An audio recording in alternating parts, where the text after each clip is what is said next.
Balimaya Couture ko aw kaw bisimila kunnafoni gafew kɛnɛ kan. Balimaya Couture ka baara ɲɛsinen don kɛrɛnkɛrɛnnenya la an ka ladalafiniw kalali ma.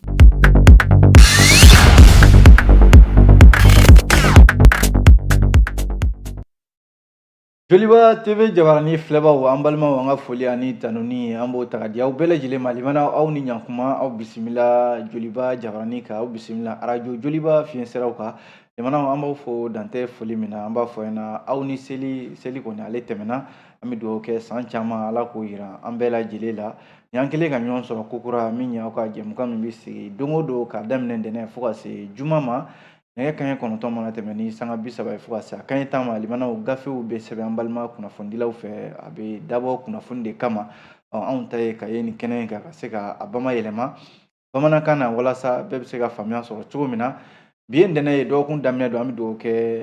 dɔgɔkun hɛrɛ ani san hɛrɛ ala ka di an bɛɛ lajɛlen ma an bɛ yafa ɲini an lamɛnbaaw n'an filɛbaaw fɛ sabu an kɔni ta ye kuma ye don o don n'an ma don finman gasi la an bɛ don jɛman gasi la kuma an b'o yafa deli kɛ an filɛbaaw ni an lamɛnbaaw bɛɛ lajɛlen fɛ an b'a fɔ san hɛrɛ ala k'o di an bɛɛ lajɛlen ma limanaw juwe kalo an donna ale kɔnɔna na ale tile 3 ye bi ye gafew bɔra gafe minnu b'an bolokɔrɔ bi a ma ca kosɛbɛ sabu a bɛna fɔ kunnafonidi sɛbɛnw halisa u baarabaw bɛ sɛngɛlafiɲɛbɔ la minnu b'an bolokɔrɔ bi o lesor ani les échos fo ka taa se le soir de Bamako ni kunnafonidi sɛbɛn 3 an bɛna lajɛ minnu bɛ nin kɔnɔ ka se ka u lakale aw ka faamuya kama limanaw gafe fɔlɔ o ye lesor ye ale kumana lesor y'a yira k'a fɔ ko minisiri yɛlɛma n'o ye gouvernement ye minisiri kura dɔw donna gouvernement kɔnɔna la ani ayiwa yɛlɛmani dɔw fana bɔra a kɔnɔna la min bɛ tali kɛ nin bɛna fɔ gouvernement kura o de sigira sen kan lesor ka ɲɛfɔli la a yira k'a fɔ minisiri 12 kura o donna gouvernement in kɔnɔna la olu cɛla minisiri 16 ɲɔgɔnna olu fana sugandira ka jɔyɔrɔ kuraw di olu ma n'i y'a lajɛ min ye juin kalo tile 11 san 2021 hakililajigi don gouvernement min ni Choguel Kokala Mayiga bilala a ɲɛma décret numéro 2023 0363 PTRM juin kalo tile fɔlɔ san 2023 limanaw o b'a yira k'a fɔ ko gouvernement kura a sigira sen kan walasa n'i y'a lajɛ ko jɔyɔrɔ 16 ɲɔgɔnna a yirala k'a fɔ jɔyɔrɔ 28 o de yɛlɛmana o kɔnɔna la a yirala k'a fɔ minisiri 12 ɲɔgɔnna ayiwa olu kɔni ye ayiwa olu minisiri kura 12 olu sera ka don gouvernement in kɔnɔna la lesor ka fɔ la limanaw n'i ye jateminɛ kɛ minisiri minnu bɛ yen ni olu y'u jɔyɔrɔw bila ni jɔyɔrɔ wɛrɛ dira olu ma o bɛ tali kɛ Musa Atayer yɔrɔ ale tun bɛ sifinnakaw ni farikolo ɲɛnajɛ ale tun b'o minisiriya la ale bɔra yen ka na min bɛ maliden minnu bɛ taama la tunga la jamana kɔ kan ayiwa ale nana olu ka minisiriya la minisiri filanan min bɛ yen Alhamdu Ag Ilen ale tun bɛ ayiwa jɔyɔrɔ min tun bɛ ale bolo limanaw ale nana bila min bɛ kunnafoni ko ani an ka cakɛdaw bɛ se ka ɲɛda ɲuman sɔrɔ cogo min na ale nana bila o la ni jateminɛ kɛ min ye minisiri sabanan min ni ale ka jɔyɔrɔ fana falenna jɔyɔrɔ tun b'a bolo nka u ye jɔyɔrɔ wɛrɛ di a ma o ye Amadu Keyita ye a yirala k'a fɔ ale tun bɛ sanfɛ kalanso de la n'o ye enseignement supérieur ye ani ɲininiw ale tun bɛ yen nɔ ale kɔni bɔra yen limanaw kana i yɛrɛ sɔrɔ an ka dugu jukɔrɔ nafolo ale nana bila o kunna minisiri naaninan sa n'o ye Yuba Ba ye Yuba Ba ale tun bɛ minisiri so min kunna ni ayiwa tun bɛ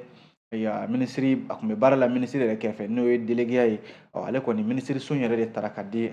ale ma lesor ka fɔ la n'o ye ayiwa baganmara ani mɔni o minisiri so de taara ka di ale ma a yɛrɛla k'a fɔ lesor ka fɔ la minisiri 11 minnu bɛ yen n'o ye minisiri kɔrɔw ye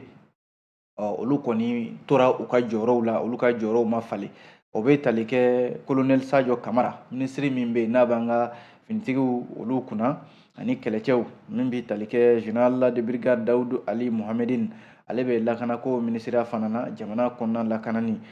min bɛ tali kɛ colonel major Ismaila Wage ale bɛ bɛn ni kelenya ani tɛgɛdi ɲɔgɔnma ani bɛnkan sɛbɛn lawaleyali ale tora a jɔyɔrɔ la ani colonel Abdulayi Mayiga ale bɛ mara cɛman bɔli ale tora o fana na Mamadu Kasoge minisiri min n'ale bɛ an ka sariya ko kunna ale fana tora a jɔyɔrɔ la ale ma bɔ yen. Abdoulaye Diop minisiri min bɛ yen n'o b'an ka jamana ni jamana wɛrɛw cɛ koɲɛ kunna ale fana tora a jɔyɔrɔ la min ye minisiri tɔw ye i n'a fɔ ayiwa olu tora u jɔyɔrɔw fana na. Alfuseni Sanu ayiwa minisiri min n'o b'an ka sɔrɔko ni nafoloko kunna ale fana tora a jɔyɔrɔ la. Ibrahima Ikasa Mayiga ayiwa minisiri min n'o bɛ ayiwa jamana ka se ka jɔ kura ye refondation ani gouvernement ni cakɛda wɛrɛw cɛ baara ɲɔgɔnya relation avec les institutions. Ibrahima Ikasa Mayiga ale tora o fana na ale tora a jɔyɔrɔ la. Madame Dambele Madina Sisoko limanaw ale fana an ka sirabanko ale fana tora a jɔyɔrɔ la. Andogoli Gindo minisiri min bɛ ayiwa bololabaara seko ni dɔnko ayiwa ni hôtelko ale fana tora a jɔyɔrɔ la. Mamadu Kone ayiwa min bɛ minisiri min n'o bɛ an ka ayiwa diinɛko ni laadalako ale fana tora a jɔyɔrɔ la. Madame Fatumata Seku Diko ayiwa minisiri min fana bɛ premier ministre kɛrɛfɛ limanaw délégué la yen nɔ yɛlɛmaniw bolo kan ale fana tora a jɔyɔrɔ la. Limanaw minisiri kura minnu bɛ yen ni olu sen donna baara in na Burema Kansayi o b'o la ale nana ayiwa sanfɛ kalanso ale nana o de dira ale ma. Minisiri kura min fana donna gouvernement kɔnɔna la o ye colonel Assa Bajalo Touré ayiwa ale de nana ayiwa kɛnɛyako ani ɲɛtaga ayiwa ale nana bila o kunna ani ayiwa maa kura min fana ni o donna kɔnɔna la l'essor ka fɔ la o ye Lasine Dambele ye ale de nana bila sɛnɛko kunna fo ka taa se Musa Alassane Diallo ale nana bila ayiwa an ka usine ko ani jagoko kunna. Minisiri kura min fana bɛ yen n'o donna gouvernement in kɔnɔ o ye Docteur Fasun Kulubali baarako ani jamana forobaca fo ka taa se kumaɲɔgɔnya baarakɛlaw ni ɲɔgɔn cɛ ayiwa Docteur Fasun Kulubali ale bilala o minisiriya in kunna. Maa kura min fana donna gouvernement kɔnɔ o ye Abdul Kasim Ibrahima Fɔnba ayiwa ale de nana bila sifinnakaw farikolo ɲɛnajɛ ani adamadenya taabolo ɲuman ayiwa ale de nana bila o kunna. Limanaw ni kunnafoni an ye nin sɔrɔ l'essor kɔnɔ aw bonya b'a la.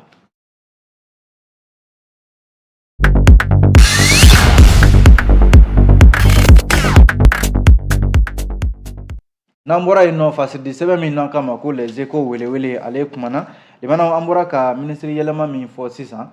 min ye jamanadenw caman ye bɛɛ y'i hakilila di a kan fasidi sɛbɛn les échos welewele kɔnɔna la a ko minisiri yɛlɛma kɔni kɛra ko nka ayiwa maa caman de bɛ ɲininkali b'a ko kɔfɛ dɛ écho ka kuma don a ko n'i y'a lajɛ gouvernement Choguel 1 o tɛmɛna gouvernement Choguel 2 limanaw o de sigilen filɛ sen kan n'o ye Choguel Kokala Mayiga ale ka gouvernement kura filanan ye yala k'a fɔ sibiri su limanaw juillet kalo tile fɔlɔ ayiwa o dugu jɛlen nin kun ye laɲiniba de ye jamanadenw fɛ k'a fɔ ko gouvernement ka yɛlɛma ayiwa ko laɲini min kɛra kalo caman fo ka n'a bila sisan na a bɛ n'a fɔ ayiwa ko kɔni a donna ba la nka a kɛra yɛlɛmani min ye limanaw a kɛra balana de ye jamanadenw na sabu gouvernement yɛlɛma in maa ma bɔ a kibaruyaw kalama n'aw bɔra min kalama ayiwa tɔgɔ kuraw ni ayiwa minisiri kuraw olu tɔgɔ fɔra dɔw y'u jɔyɔrɔw yɛlɛma maaw nana bɔ o de kalama nka limanaw a nana ye k'a fɔ gouvernement in kɔni yɛlɛmana nka ayiwa maaw bɛ ka u yɛrɛ ɲininka a ko la caman de bɛ k'i yɛrɛ ɲininka ko minisiri dɔw bɛ yen munna olu bɔra gouvernement in na k'a sɔrɔ ni olu tun bɛ ka baara min kɛ limanaw a tun bɛ ka fisaya jamana ma kosɛbɛ wa olu y'u jɔyɔrɔw fa jamana ko in na kosɛbɛ o de la ECHO ko ale wulila ka se maa caman de ma k'u ɲininka u hakililaw la a fɔlɔ ye Usumani Mohamɛd Ture ye ale ye kunnafonidila ye Usumani Mohamɛd Ture ko ni gouvernement yɛlɛma min filɛ nin ale kɔni ma min faamuya o ye an ka minisiri min bɛ kalanko kunna ayiwa ko o minisiri in limanaw a yɛrɛla k'a fɔ ale kɔni ma fɛn de faamuya kun jumɛn na o minisiri in bɔra gouvernement kɔnɔna la k'a sɔrɔ dun limanaw k'a tun bɛ ka jɔyɔrɔ fa ayiwa a ka ko daminɛ limanaw minisiri in ka ko daminɛ kɛra i b'a fɔ ko ayiwa maa min tun bɛ baara ɲɛdɔn limanaw a nana ayiwa kalanko ta k'a bila sira dɔ kan sira min ni ayiwa an tun bɛ ka an yɛrɛ sɔrɔ ka bɔ kalanko gɛlɛya kɔnɔna la dɔɔni dɔɔni o ye Usumani Mohamɛd Ture ale ka ɲɛfɔli ale ye kunnafonidila ye maa filanan o ye Lasana Togola ye ayiwa ale ye spécialiste ye aéroport baarako la ale b'o ɲɛdɔn kosɛbɛ ale kɔni y'a yira k'a fɔ k'ale ka hakilila ye min ye ko ni gouvernement yɛlɛma min filɛ nin k'ale kɔni bolo nin tɛna foyi bɔ ko la gouvernement yɛlɛma k'ale bolo nin kɔni tɛna ayiwa jamana ka taabolo yɛlɛma sabu ko gɛlɛya tɛ ayiwa gouvernement yɛlɛma kan ale ko n'i y'a lajɛ ko ale b'a yɛrɛ ɲininka kun jumɛn na yɛrɛ ayiwa ko minisiri dɔw bɛ yen olu tora gouvernement in kɔnɔ dɔw yɛrɛ bɛ yen olu bɔra ko a ye misali di maa min kan maa fɔlɔ o ye sema ka maa minnu bɛ gouvernement in kɔnɔna la ko n'i y'a lajɛ ko kɔsɔ in na référendum kɛra ko kidalikaw de ko référendum tɛ kɛ Kidali ko o kidalika kelenw de ye bɛnna hali constitution kura in na ko munna min bɛ sema ka ministres munna olu tora gouvernement in kɔnɔ a ye misali ta ko Musa Ag Atayer o Musa Ag Atayer min filɛ nin ye munna k'o tora gouvernement kɔnɔ k'a sɔrɔ dun sema kelen bɛ ka gɛrɛntɛ siri jamana na ko caman bɛ yen k'o selen tɛ ka kɛ jamana kɔnɔ ka sababu kɛ sema maaw ye k'olu ka ministres yɛrɛ kun man ka to gouvernement in kɔnɔ o ye Lasana Togola ka kuma ye a y'a yira k'a fɔ fana ko n'i y'a lajɛ ko minisiri dɔw bɛ yen olu yɛrɛ ka baara nafa foyi de ma ye o la a ye misali ta maa min kan o ye Amadu Keyita ye Amadu Keyita ale tun bɛ sanfɛ kalanso de kunna n'o ye enseignement supérieur ye ko nin Amadu Keyita in jamanaw ko u ma dan ale ka u m'ale bɔ gouvernement kɔnɔ u tilala ka jɔyɔrɔ wɛrɛ de d'a ma jɔyɔrɔ min fana ka bon hali maa bɛ se k'a fɔ ka tɛmɛ kɔrɔlen kan n'o y'an ka dugu jukɔrɔ nafolo ye min k'u y'o de ta ka di ale ma ko munna gouvernement bɛ se ka kɛ k'a fɔ de ko minnu bɛ yen n'olu ye baarakɛla yɛrɛ yɛrɛw ye olu sen bɔ gouvernement baara la minnu bɛ yen ni nafa foyi jaabi yɛrɛ ma ye olu ka baara la jamana i t'a dɔn u tun bɛ gouvernement in kɔnɔ kun min na ko ka olu to gouvernement kɔnɔna la min ye Lasana Togola ye a ko nin kɔni kɛra dabaliban ye ale yɛrɛ bolo ale bɛ k'a yɛrɛ ɲininka hali sisan kun jumɛn na maa dɔw bɛ yen olu tora gouvernement in kɔnɔ min ye Foten Jara ye ale ye lakɔli karamɔgɔ ye ale ko ko bɛɛ kun sigin bɛ ni nin ye o ko n'i y'a lajɛ tɔgɔ dɔw bɛ yen olu fɔlen bɛ ale yɛrɛ fɛ yan i n'a fɔ Umaru Jara ko o minisiri in Umaru Jara jamanaw ko ale a bɛ n'a fɔ ale ka bɔli gouvernement kɔnɔna la jamanaw ko a kɛra balanako ye min bɛ hali ministre de l'éducation min bɛ an ka duguma kalanso kunna jamanaw ko fana bɔli gouvernement kɔnɔ k'o kɛra gɛlɛyaba de ye ale ka faamuya la ko n'o tɛ ko n'i y'a lajɛ ko gouvernement yɛrɛ n'i y'ale ka faamuya ta Foten Jara ka kuma la ko gouvernement yɛrɛ bɛɛ lajɛlen de tun kan ka falen sabu ale ɲɛ tɛ ministre la a kɔnɔna la min ye ale ɲɛfa o mana bɔ yen min ye Kasim Kamara ye ale ye sɔrɔ bosoba ye ale ko ko ministre dɔw bɛ yen olu kɔni kun kan ka gouvernement in bila pewu ale fana ye misali ta minisiri min bɛ an ka sariya ko kunna n'o ye Mamadu Kasoge jamanaw ko ale kɔni nɔ kun kan ka bila yɛrɛ de ko sabu ko ale maa ye sariya ye nɔ bɔ jamana kɔnɔna la min ye Aruna Fofana ye ale ye comptable ye jamanaw ale ko hakilila ye min ye ko ka minisiri 10 ɲɔgɔnna walima a ka ca ni o ye jamanaw ka olu nɔna bila ko ayiwa ko gouvernement kɔnɔna la ayiwa u ma k'a fɔ de k'u ma jɔyɔrɔ kɛ walima ayiwa ko u ye baara kɛ baara min ma jamanadenw ɲɛfa ale ko a bɛ n'a fɔ gouvernement in ma yɛlɛma o kama ko gouvernement in kɔni yɛlɛmana de maa minnu bɛ yen n'olu ni fanga ka surun finitigi minnu bɛ fanga la bi minnu ni olu ka surun ayiwa k'olu caman de bɛ yen olu sera ka to gouvernement in kɔnɔna la limanaw maaw minnu bɛ yan n'u y'u ka kumaw fɔ u ka hakililaw ka ca Amagana Peru ale fana ye Sansɛrɛ lycée dɔ kɔnɔna la ale ko jamanadenw caman de bɛ yen minnu ni o ye minisiri caman u ye tɛgɛrɛ fɔ minisiri caman ye gouvernement in kɔnɔna la jamanaw ale fana ye tɛgɛrɛ ŋɔni ɲɛsin minisiri min bɛ kalanso kunna n'o ye Dede Usumani ye ko jamana in kɔnɔna la yan baarakɛla yɛrɛ de tɛ don ba la ni maa min bɛ yen n'ale bɛ baara kɛ i b'a sɔrɔ ale de bɛ gɛn ka bɔ baara la ko a minisiri kofɔlen in bɔlen minisiriya la ko a dugusɛjɛ réseaux sociaux sanfɛ jamanaw ko kalandenw yɛrɛ de tɛgɛrɛ fɔ minisiri in ka tali la sabu ko i b'a ye k'a fɔ a ye baara min kɛ kalanko la ka examen minnu n'o ye ɲɔgɔndanw ye olu jija ayiwa n'i bɛ se de i bɛ kalan kɛ n'i tɛ se yɛrɛ jamanaw kalanko a bɛ se ka gɛlɛya i ma k'o kɛra ayiwa nisɔndiya ko ye minisiri in taalen kalandenw ma f'u ye tɛgɛrɛ fɔ o la réseaux sociaux sanfɛ ayiwa Amagana Peru ko tiɲɛ yɛrɛ la nin ma bɛn ale ma fiyewu minisiri in taalen ka bɔ gouvernement kɔnɔna la sabu a kun ye sira dɔ don kalanko la min ni a fusara kosɛbɛ jamanaw min ye Bajalu Tarawele ayiwa ale ye jiri baarakɛla ye ale ko nin minisiri yɛlɛma min filɛ nin ye ko nin tɛ fɛɛrɛ ye jamana ko la dɛ ko k'a fɔ de ko ka minisiri yɛlɛma kɛ k'o de bɛ na ni yɛlɛma ye jamana kɔnɔ ko n'i y'a kɛ ale yɛrɛ sago ye ko k'a daminɛ premier ministre la jamana ko kana se gouvernement tɔw ma ale kɔni ma ye u ka baara la k'u ye yɛlɛma don jamana sɔrɔ taabolo n'a ɲɔgɔnnaw la ko k'a sɔrɔ dun gouvernement kan ka kɛ gouvernement de ye min b'a sigi ka jamana ayiwa taabolo la yɛlɛma bɛ se ka na cogo min na n'o tɛ k'a fɔ de ko gouvernement yɛlɛma k'o bɛ se ka kɛ yɛlɛma ye jamana kɔnɔna la ayiwa k'o kɔni tɛ ale fɛla ye jamana maa minnu ye nin kuma ninnu fara ɲɔgɔn kan Aminata Tera Kesiya Konate Jɛnɛba Sise ani Mohamed Meba Tembeli ECHO welewele an ye nin sɔrɔ a kɔnɔna la jamana ale ECHO kelen in kɔnɔ min ye seliba ye n'o ye Aïd El Kebir ale kɛra Mali kɔnɔna la ale diɲɛ fan caman fɛ nka Mali la yan nɔ kɛrɛnkɛrɛnnenya Bamako yan jamana a yɛlɛla k'a fɔ ko seliba la yɔrɔ laada la i b'a sɔrɔ ɲɔgɔn fo an ka wuli ka ɲɔgɔn sɛgɛrɛ o de bɛ kɛ seliba la maaw bɛ taa u ka duguw la a yɛlɛla k'a fɔ Bamako yan nɔ jamana ko min kɛra la n'o ye lakali bɔ o ye k'a fɔ ko lamɛrikɛnw ka lasigiden min bɛ Mali kɔnɔna la yan nɔ jamana ko ale de wulila ka taa min ye Bamako sigida 3nan maire ka taa ale fɛ yen ka taa seliba kɛ a fɛ yen ECHO ka kuma don ECHO y'a jira k'a fɔ ko laada la silamɛya laada yɛrɛ la i b'a sɔrɔ seliba ninnu mana se jamanaw dɔgɔninw bɛ wuli ka kɔrɔw sɛgɛrɛ ka taa foli bila u la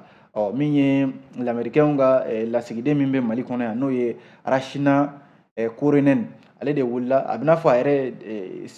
a bɛ silamɛ diinɛ la ale wulila ka taa Madame Jire Mariam Diallo fo a ka so jamanaw ka taa ayiwa seliba ɲɛnajɛw kɛ ɲɔgɔn fɛ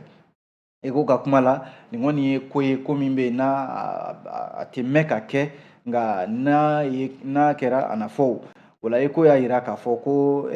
bamananw ko ten ko an ka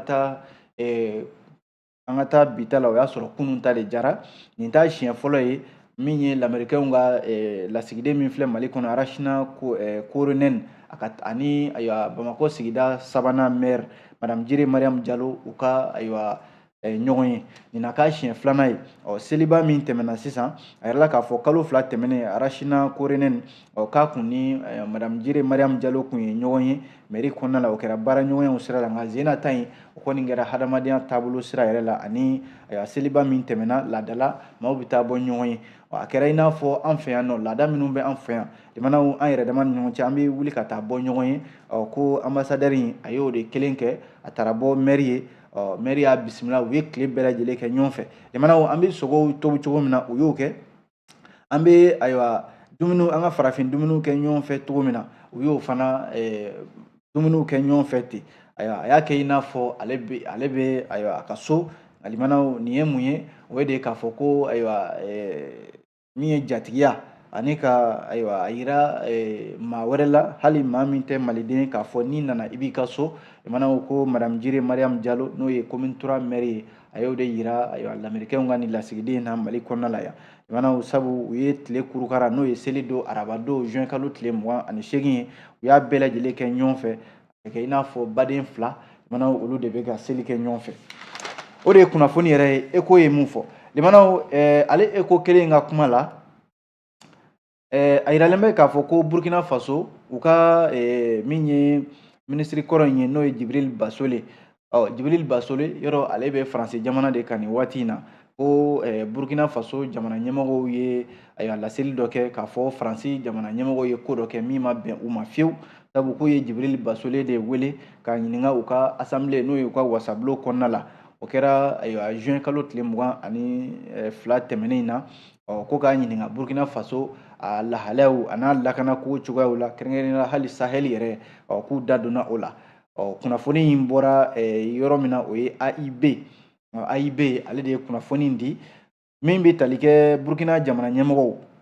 u y'a jira k'a fɔ ko Jibril Basole min filɛ nin ye jamanaw maa don maa min bɛ yen ni Burkina jamana ye a ɲangi ka min ye san 10 k'o kaso da a kan kabi septembre kalo san 2019 o Jibril Basole min filɛ n'a a bɛ n'a fɔ kasoladen de don hali an bɛ waati min na ko sisan a bɛ Faransi jamana kan a ka ye a yɛrɛ sɔrɔ Faransi jamana kan o kɛra ko a fari jolen tɛ a taara furakɛli la nka ko Faransi jamana ɲɛmɔgɔw kɛn bɛ ka Jibril Basole kɛ i b'a fɔ ayiwa u bɛ ka a kɔnɔ kuma de dɔn walima ka tɛmɛ ale fɛ ka Burkina Faso jamana kɔnɔkow dɔn o min kɛlen filɛ nin n'u y'a sigi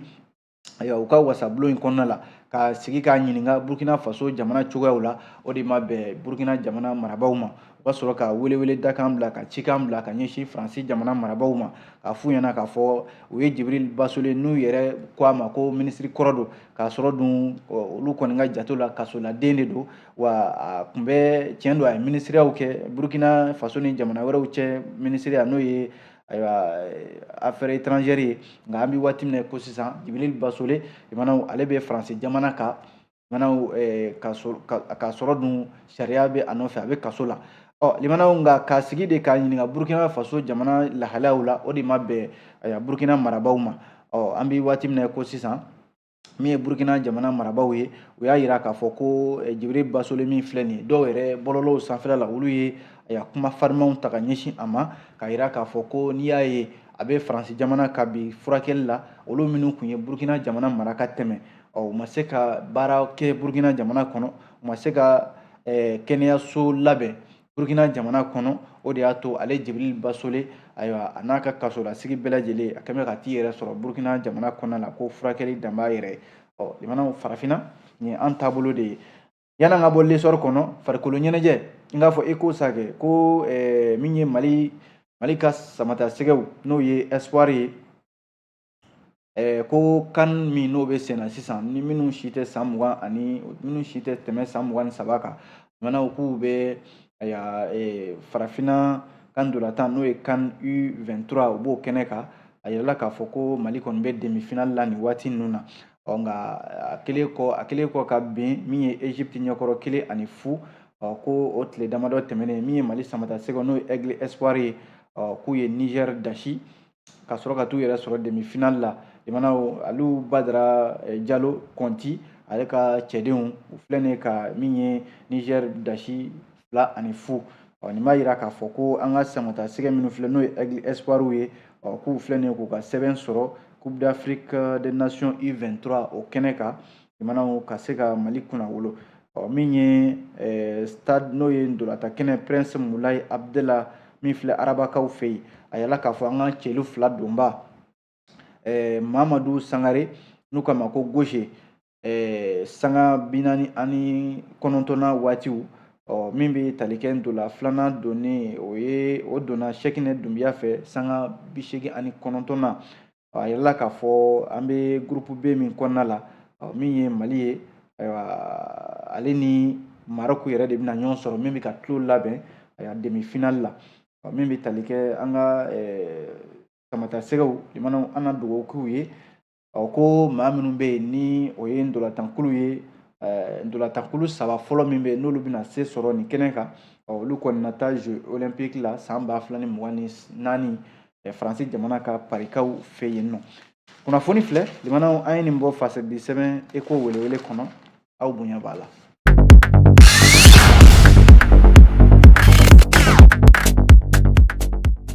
N'an bɔra yen fasɛdi sɛbɛn min n'an k'a ma ko le soir de Bamako limanaw an b'a kuncɛ ni ale ye politique ko nasira la min ye politique tɔn RPM ye ko ale ye san 22 sɔrɔ RPM ka b'a bilala sen kan ni maaw hakili b'a la RPM limanaw sibiri dɔ juin kalo tile 30 san 2001 limanaw RPM Rassemblement pour le Mali a bangina ko RPM a b'a bangina fo ka n'a bila sisan na a ye jɔyɔrɔbaw de kɛ i n'a fɔ ka déclaration min n'o kalanna docteur Fuseni Kamara ale fɛ ale kɔni y'a yira k'a fɔ RPM ye jɔyɔrɔ minnu sɔrɔ kɛrɛnkɛrɛnnenya la kalata minnu kɛra k'a daminɛ législative n'o ye wasaden kalata min kɛra san 2002 ka na jamanakundi kalata ani wasaden kalata san 2013 ani communal minnu kɛra san 2016 fo ka taa se législative san 2020 ayiwa min RPM ye a ye jɔyɔrɔbaw de ta nin kɛnɛ ninnu kan i n'a fɔ Fuseni Kamara ka ɲɛfɔliw la walasa RPM bi k'a ye san 22 sɔrɔ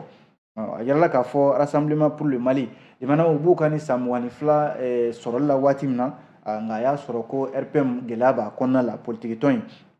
sabu min bɛ tali kɛ u ka gɛlɛya yɛrɛ sababu la u taara ɲɔgɔn sɔrɔ fo sariya ɲɛma o kɛra sababu ye bi RPM u ka délégué minnu bɛ yen n'olu bɛ jamana kɔnɔna la olu y'a ɲini ko ka congrès balalen kɛ o de la RPM ɲɛma yɛrɛ docteur Bokari Tereta ale ko congrès balalen n'o ye congrès extraordinaire ye u bɛna boloda wa sen fɛ u ka ayiwa cɛbɔ min bɛna i kanbɔ RPM tɔgɔ la jamanakuntigi kalata ninnu natɔ ninnu na u bɛna u tɛgɛden ŋɔni ɲɛsin o ma a yirala k'a fɔ nin ye RPM yɛrɛ tɔndenw a secrétaire généraux minnu bɛ yen n'o bɛ section na jamana kɔnɔna la ko juin kalo tile 11 tɛmɛnen olu de y'a yira ko fo bureau politique national n'o y'u ka BPN RPM ye a ka se ka falen walasa gɛlɛya min bɛ RPM kɔnɔna la jamana o ka se ka furakɛ u y'a yira k'a fɔ yɛrɛ min kɛra u ka nin san 22 sɔrɔ in kɔnɔna la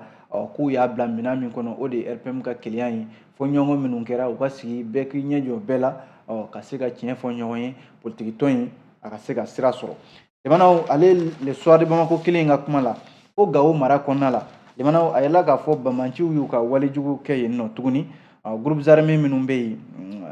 kɛrɛnkɛrɛnnenya la Gabiro commune kɔnɔna la kɛrɛnkɛrɛnnenya dugu min bɛ yen n'u k'a ma ko Daganbari ni bɛɛ lajɛlen bɛ Gawo mara de kɔnɔna la a yɛlɛla k'a fɔ araba juin kalo tile 27 kunnafoni caman de y'a yira k'a fɔ ko duguden gansanw n'o ye civiliw ye ko état islamique de taara baga u ma limanaw k'u bɔnɛ u ni na k'u nikɛnɛ karaba